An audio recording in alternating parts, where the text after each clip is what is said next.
Tips دینی stories channel پر خوش آمدید۔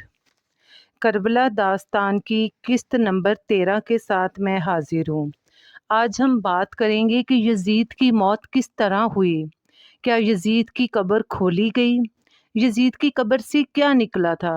اور آج یزید کی قبر کہاں پائی جاتی ہے؟ تو چلیے آئیے ویڈیو شروع کرتے ہیں۔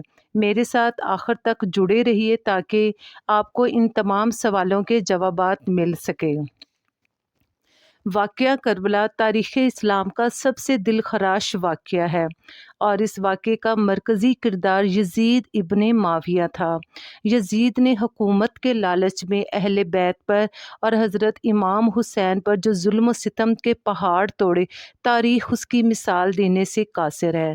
حضرت امام حسین کو شہید کرنے کے بعد یزید بڑی شان و شوکت اور کرفو کے ساتھ تخت پر بیٹھا اور اس نے حکومت کرنا شروع کر دی، مگر اس کی بدعمالیوں، لاپرواہیوں کی وجہ سے بہت جلد لوگ اس سے تنگ آ گئے اور صرف واقعہ کربلا کے صرف اور صرف 3 سال اور 5 ماہ بعد یزید پر وہ ٹائم آ گیا جس سے نہ کوئی پیغمبر بچ سکا، نہ کوئی ولی، نہ کوئی بادشاہ اور نہ کوئی فقیر، یعنی کہ موت کا وقت۔ یزید کی موت کس طرح ہوئی؟ اس کے بارے میں مختلف کتابوں میں مختلف روایات ملتی ہیں۔ جو زیادہ 3 مشہور روایات ہیں، میں آج آپ کے ساتھ وہ تینوں روایات بیان کروں گی۔ پہلی روایت کے مطابق یزید ایک رومی لڑکی پر بری طرح سے عاشق ہو گیا اور اس نے لڑکی کو حاصل کرنے کے لیے اس کے سارے خاندان کو قتل کرا دیا، مگر لڑکی کے دل میں پھر بھی وہ اپنی جگہ نہ بنا سکا، جس پر یزید نے لڑکی کو ہیرے جواہرات اور دوسری چیزوں کا لالچ دینا شروع کر دیا، مگر چونکہ لڑکی کے سارے خاندان کو یزید نے قتل کروا دیا تھا، اس کے دل میں یزید کے لیے نفرت پیدا ہو گئی اور اس نے اپنے خاندان کا بدلہ لینے کی ٹھان لی۔ اس نے ایک دن یزید کو ایک جنگل میں بلایا اور اسے خوب شراب پلائی۔ جب وہ شراب کے نشے میں دھت ہو گیا تو پھر خنجر کے وار کر کر کے اس کا خاتمہ کر دیا اور اس کی لاش چیل قوموں کے لیے چھوڑ دی۔ یہ ایک روایت ہے۔ جبکہ دوسری روایت کے مطابق چونکہ یزید کو بندروں سے بڑا لگاؤ تھا، ایک دن اس نے اپنے ایک بندر کو خچر پر بٹھایا اور خود بڑی سرمستی کے عالم میں گھوڑے پر بیٹھا اور اس نے اپنا گھوڑا خچر کے پیچھے دوڑانا شروع کر دیا۔ دوڑتے دوڑتے اچانک ہی گھوڑا بدکا، یزید نیچے گرا، مگر اس کا پاؤں رکاب میں پھنس گیا اور گھوڑے نے دوڑنا شروع کر دیا۔ اسی طرح گھوڑے نے دوڑا دوڑا کر یزید کو موت کے منہ میں دھکیل دیا، جس پر اس کے فوجی جو پیچھے آ رہے تھے انہوں نے کہا کہ دیکھا، حسین ابن علی کو قتل کرنے والے کا یہی انجام ہو سکتا تھا۔ جبکہ تیسری روایت کے مطابق یزید کو انتڑیوں کی ایک خطرناک بیماری لاحق ہو گئی، اس کے سارے جسم میں کیڑے پڑ گئے، اس کا کھانا پینا چھوٹ گیا، اعلیٰ سے اعلیٰ طبیب بھی اس کا علاج نہ کر سکا، چنانچہ بستر مرگ پر 3 دن تک ایڑیاں رگڑ رگڑ کر یزید اس دنیا سے چلا گیا۔ اب یزید کے بعد اموی خاندان کا کیا بنا؟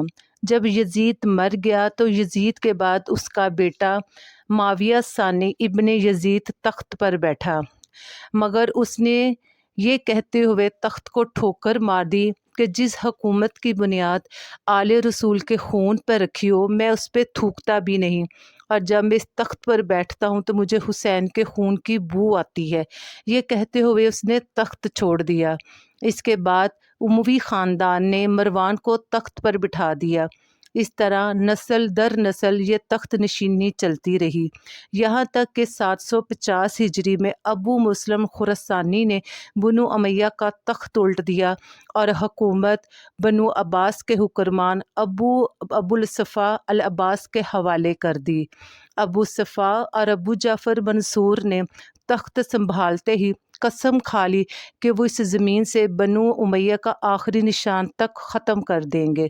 چنانچہ تمام بنو امیہ کے خلفاء کی قبریں اکھیڑ دی گئیں اور تمام خلفاء کے جسموں کو نکال کر کوڑے مارے گئے۔ اور ایک دن ابو جعفر منصور نے پورے دمشق میں اعلان کروا دیا کہ کل یزید ابن معاویہ کی قبر کھودی جائے گی۔ چنانچہ سارا دمشق قبرستان میں امڈ آیا۔ جب یزید کی قبر کھولی گئی تو یہ منظر دیکھ کر اہل زمین کے منہ سے چیخیں نکل گئی، کیونکہ یزید کی قبر سے چند سوکھی لکڑیاں، بدصورت کتا اور اسد کے سوا کچھ بھی نہ تھا۔ یہ منظر دیکھ کر تمام لوگوں کے منہ حیرت سے کھل گئے اور وہ دہشت کے عالم میں وہاں سے بھاگ گئے۔ خود ابو صفا اور منصور خوف کے عالم میں کھڑے دیکھتے ہی رہے۔ آج کل یزید کی قبر کہاں ہے؟ اس کے بارے میں مختلف روایات پائی جاتی ہیں۔ پہلے یزید کی قبر دمشق میں ایک گلی کے اندر تھی، لیکن لوگوں نے اس کے اوپر آتے جاتے تھوکنا اور جوتے مارنا شروع کر دیے، جس کے اوپر حکومت وقت نے اس کے ارد گرد چار دیواری کر کے جنگلہ لگا دیا اور لوگوں کی نظروں سے وہ قبر اوجھل ہو گئی۔ آج بھی دمشق کے جو رہنے والے پرانے لوگ ہیں وہ اس محلے کو اور اس جگہ کو جانتے ہیں، مگر وہ خاموش ہیں۔ وہ کسی کو نہیں بتاتے کہ یزید کی قبر کہاں ہے، اور ویسے بھی آبادی بڑھ جانے کی وجہ سے اب وہ گمنامی میں ہی چلی گئی ہے۔ کتنی عجیب بات ہے کہ جس تخت و تاج کے لیے یزید نے اتنا بڑا ظلم ڈھایا، اور آج خود اس کی قبر کا کہیں نام و نشان بھی نہیں مل رہا۔ تخت پر بیٹھنے والے زمین پر چلے گئے، اور جس کو اس نے کربلا کے میدان میں پیاسا شہید کر دیا تھا، وہ آج دنیا میں لوگوں کے دلوں پہ حکمرانی کر رہا ہے۔ آج یزید کی قبر پہ نہ کوئی پھول چڑھانے والا ہے اور نہ کوئی فاتحہ پڑھنے والا، اور شہدائے کربلا کے لیے آج بھی اور روز قیامت تک ان کا نام لیا جاتا رہے گا اور ان کے لیے دعائے خیر کی جاتی رہے گی۔ اور حضرت امام حسین رضی اللہ عنہ علیہ السلام کل بھی امام تھے، وہ آج بھی امام ہیں اور وہ قیامت تک امام رہیں گے۔ اور ہمارا سلام حضرت امام حسین علیہ السلام کے اوپر اور تمام شہدائے